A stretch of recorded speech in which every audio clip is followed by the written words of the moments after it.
ராமராமா 22ஆம் தேதி மார்ச் மாதம் ஞாயிற்றுக்கிழமை, விஸ்வாவசு வருஷம் பங்குனி மாதம் 8ஆம் தேதி, சதுர்த்தி திதி, நட்சத்திரம் அபபரணி நட்சத்திரம், வைதிருதி யோகா வணிஜகரணம், சதுர்த்தி விரதம் இன்னைக்கு. ராகு காலம் மாலை 4:30 மணி முதல் 6 மணி வரை, யமகண்டம் மதியம் 12 மணி முதல் 1:30 மணி வரை. ஆண்டுக்கு ஒரு முறை வீட்டில் கணபதி ஹோமம் செய்யலாம் என்ற எனது எண்ணம் சரியா? வருஷத்துல ஒரு தடவை வீட்டுல கணபதி ஹோமம் பண்ணணும்னு நினைக்கிறது ரொம்ப நல்லது. ஆனா வருஷத்துல ஒரு தடவை பண்றதுன்னு நினைக்கிறத விட நான் மாசத்துல ஒரு தடவை பண்றேன்னு நினைக்கிறது நன்னா இருக்கும். அப்படி இல்லைன்னா 6 மாசத்துல ஒரு தடவையாவது பண்றேன்னு நினைக்கிறது நன்னா இருக்கும். ஏன்னா அடிக்கடி வீட்டுல ஹோமங்கள் நடக்கணும், நிறைய மந்திரங்கள், வேத மந்திரங்கள் கேட்கணும், யாராவது 10 பேர் வந்து சாப்பிடணும், நம்ம வீட்டுக்கு வந்து சாப்பிட்டு போகணும்.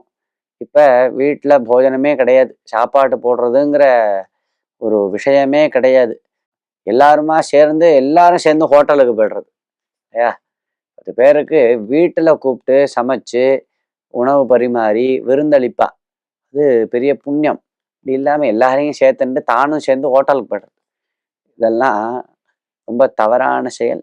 அப்படி வீட்டுல கணபதி ஹோமம் பண்றது அது ரொம்ப விசேஷம். அதுலேயும் சதுர்த்தி, வெள்ளிக்கிழமை, செவ்வாய்க்கிழமை போன்ற நாட்கள்ல கணபதி ஹோமம் பண்றது பிள்ளையாருடைய பரிபூர்ணமான அனுகிரகத்தை ஏற்படுத்தி கொடுக்கும். ராமராம்.